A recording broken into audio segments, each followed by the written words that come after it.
to Season 3 of Seeking Refuge, a podcast sharing the human stories of refugees.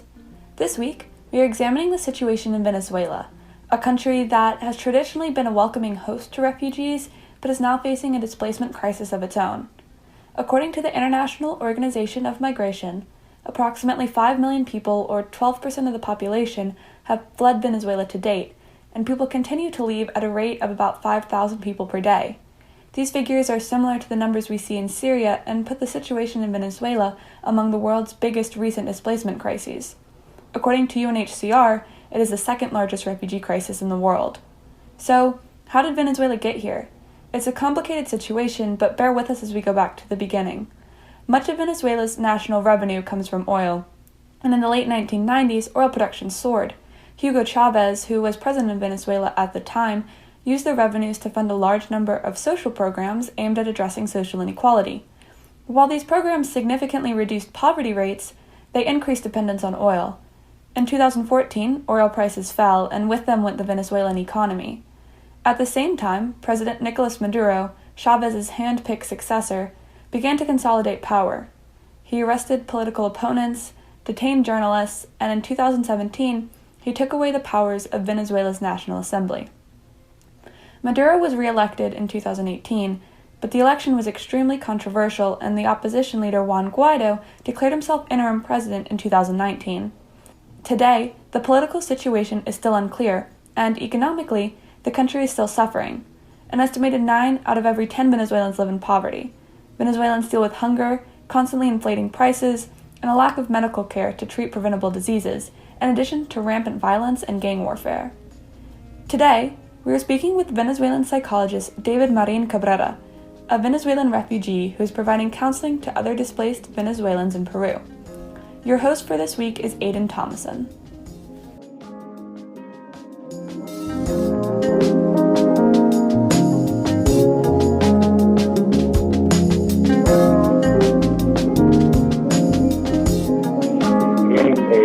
Mi nombre es David Marín, soy psicólogo venezolano, con 2 años aquí en Cusco, en general en Perú, 2 años. That was this week's guest, David Marín Cabrera, talking to me about who he is and how he got to Peru. Our interview was conducted entirely in Spanish, so this episode is going to sound a little different. I'm going to tell you guys what we talked about and tell you David's story, staying as close to his words as I can. David is a Venezuelan psychologist who now lives in Peru with his wife and 2 young children. He's been offering counseling to other Venezuelans in Cusco, where he now lives, because he saw many other Venezuelans in the streets and going through hard times. He said he decided to talk with them and listen to what was needed. He knew it was part of his job to lend them a hand and tell them they went through what he went through by having to move to Peru because of the Venezuelan community there. Bueno, es una situación que ya trae años, tiene que ver principalmente con el deterioro de los valores del ser humano, del venezolano en este caso, ¿no? I asked David to explain what's going on in Venezuela from his perspective, since I know a lot of Americans, and I imagine people in other countries too, don't know that much about the crisis in the country. He said that people have to understand that everything that's been going on has been building for the last couple of years. Many people say the collapse in the economy and the political situation is the result of one person, the leader of the government, but in reality, it's an accumulation of the actions of several people who were put in power in Venezuela. On top of that, the international relations that were supposed to help also brought in more problems. David said it's a lot for one country to handle. Next, I asked David when he and his family had to leave Venezuela and why. Llegué en mayo del 2018 llegué. Y estuve 15 días en Lima y bueno, no me pude adaptar en esos 15 días a Lima, así que... He came in May or June of 2018, spent 15 days in Lima, the capital of Peru, and then moved to a small town called Pisac, right outside of Cusco. He lived there for a year and has now been in Cusco for a little over a year as well. David came to Cusco because a door opened for him on a great opportunity to use his profession to help others in his position. He told me that he went through the streets and saw many Venezuelans asking for money. Cuando caminaba por las calles, veía a muchos venezolanos pidiendo dinero, muy mal vestidos. Los veía de verdad como con una nube de pesimismo, una nube negra, ¿no? There was a black cloud of pessimism around them. He could just walk around and make eye contact, and no words needed to be spoken to recognize that they were also Venezuelan. Going through all of these hardships and changes and coming to a new country is a very difficult transition, David said. He knew because of his training as a psychologist that he felt responsible because he knew he could provide the help people needed. I wondered if there were other people in Peru trying to help the Venezuelan refugees there. According to David, there are many local and international groups trying to organize activities to help with things like intercultural exchange and personal and economic development. The COVID-19 pandemic complicated things and interrupted the rhythm they had built. They're now reorganizing and trying to adapt and use the internet to continue what they were doing before. David said that one group of particular focus among those helping displaced Venezuelans is women. They had several meetings like these before the pandemic hit, which kind of left things up in the air, until now. The week before David and I spoke on the phone, he had a meeting with a group of Venezuelan women who are working on personal development and the liberation of migration rights. Next, I asked David about the effects of tending to mental health on the well-being of the Venezuelan community in Peru. To start answering the question, he backtracked to explain further the daily situation Venezuelans were facing. He said, "A lot of Venezuelans don't intend on staying in Peru. They were planning only on staying for a short while, and the majority of Venezuelans who fled did so out of desperation. In David's case, he didn't want to leave. He has a family and 2 little kids, and 1 older son who stayed behind. David didn't want to leave, but when they decided to go, had already lost 17 kilos, which for our American listeners is about 37 pounds. Because of the economic collapse in Venezuela, you can go buy something one day, and the next day it could be double the price. You can't even plan for the cost of food. David's children even started losing weight." Ibas a comprar algo un día y al otro día pues ya costaba quizá el doble y era algo que verdaderamente no podía permitirte planificar unos gastos, la inversión en la comida, todo eso se fue al piso, ¿no? Y cuando yo vi que mis hijos estaban perdiendo peso, fue como ya la luz roja. David's story isn't magical. He knows stories of Venezuelans walking to Peru, which for our listeners who might not know, requires crossing through Colombia entirely, a distance of around 1,000 miles depending on where you travel specifically.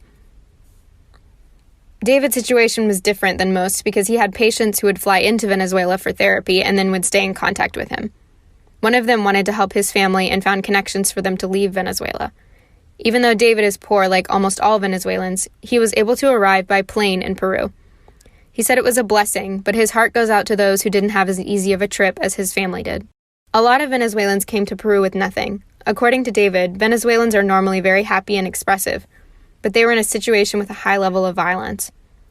Then with the violence and the anger from having to leave their home country by obligation, not because they wanted to, and having to leave a lot of things and family connections, those things build a lot of rage inside someone.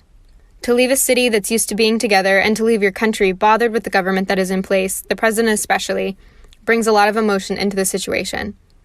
It brings thoughts and emotions that produce a difficult reality for a lot of people. Entonces, bueno, el trabajo estaba un poco centrado en cambiar un poco esa emocionalidad, en trabajar un poco el perdón, en asumir este movimiento de vida como algo necesario que, bueno, está marcado en el alma de muchos de nosotros. David's job as a psychologist is concentrated on changing that emotionality and having some forgiveness, to assume that this move in life that has marked the soul for a lot of Venezuelans is necessary. David said that many have had the opportunity to grow because of their experience and talk to people, like psychologists, that can open those doors for them. Counselors are helping Venezuelans as much as they can, according to David, but many people have had incredibly difficult circumstances. There's a group of Venezuelans interested in deciphering what's happening, why they are in Peru. They are grappling with questions like, why do they try to blow me up here and discriminate against me over there? David says that there are some that honestly want to know in their hearts, and those that participate in this group want personal growth in the midst of their situation. And David said, there are some that are focused on having money to be able to eat that day. There are 2 very distinct mentalities among Venezuelans. One of struggling to understand what has happened to them and why, and the other of subsistence, of struggling to find the food you need daily and maintain your family. David wants Venezuelans to stay optimistic and grateful for what they do have, because that brings more blessings during any situation.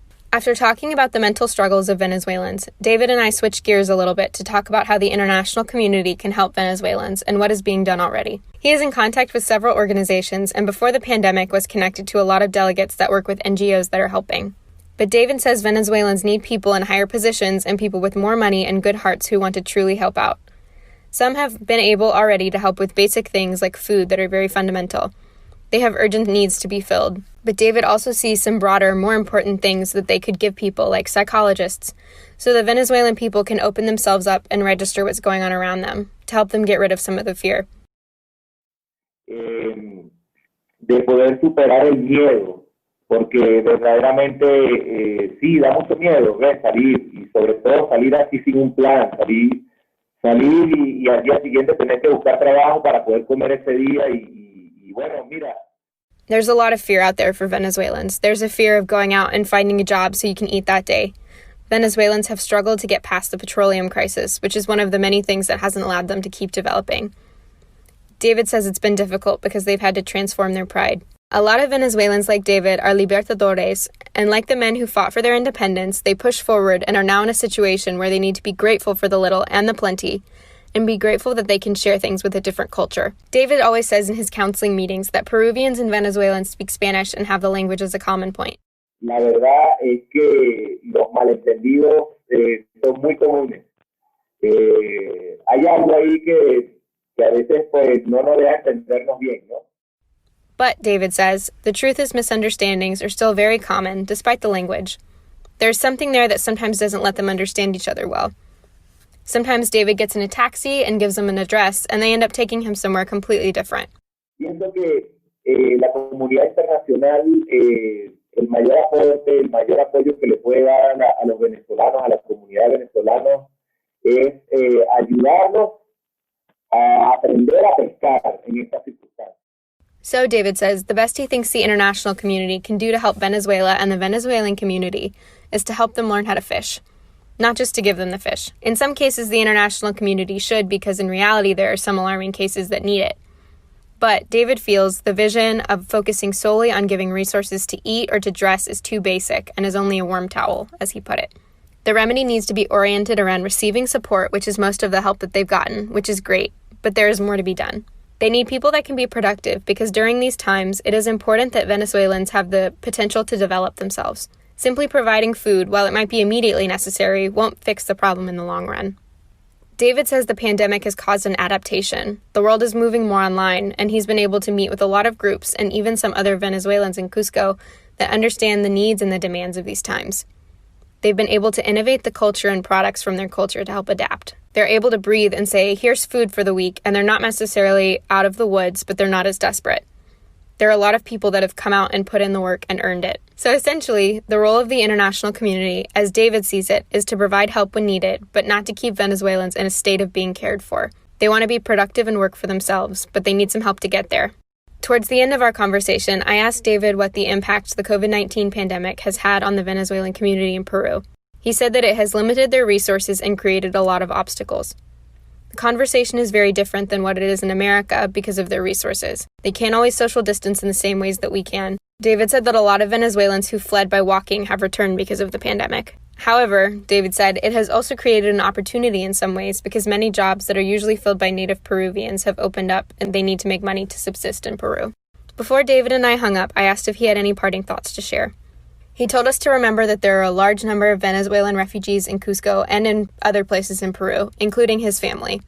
David also reminded me that Venezuelans need support that will lead to them supporting themselves in their own lives. He says there are a lot of thoughts and emotions tied up in the experiences of Venezuelans who had to flee, and a lot of those things need to be worked through. There are also a lot of ways to help, like the activities he carries out that help Venezuelans process their experiences. Things like that can help improve the lives of the people in the neighborhood who have come from Venezuela's political state and tried to leave because they didn't have anything to eat and because of other obstacles. David also hopes that more people will understand that people in his part of the world have had to flee extreme circumstances. He hopes that more people internationally will bring attention to the situation in Venezuela so that change can be made. Bien, pues gracias a ustedes y bueno, ahí seguimos en contacto. Muchas bendiciones a ustedes. Coming away from this conversation with David, I was almost speechless, both with the magnitude of the situation that he described and by his optimism and commitment to help using his skills as a psychologist. Trauma is such a huge issue among refugees, and it was amazing to hear how David and others are using their own experiences to help them aid others who are in the same situation. Hearing stories like David's always makes me think about how much we don't know about what is happening in other places. Venezuela is almost never in the news in the US, and when it is, it's usually talking about what's happening within their government. We almost never hear about the extreme poverty, hunger, and violence that millions of Venezuelans face daily. Going forward, I'm going to remember what David said, that as an international audience, our responsibility for the people of Venezuela is to be aware of what is happening and to call for change from those in power around us that might help resolve the situation in Venezuela, to offer help to the Venezuelan people when they need it, and to assist them as they find long-term solutions to the situation they've been forced into. That was David Marín Cabrera talking to us about his experience as a refugee and his work providing counseling to other refugees in Peru. If you like this episode, be sure to subscribe, rate, and review us in the comments below. If you'd like to get in touch with us, email us at seekingrefugepodcast@gmail.com. Follow us at Refuge Podcast on Instagram, Twitter, and Facebook for all the updates on our show. As always, a huge thank you to Max International House for making our show possible. This week, a special thank you to Andi Betancourt for her help translating. Thank you so much for listening, and we'll see you in the next one.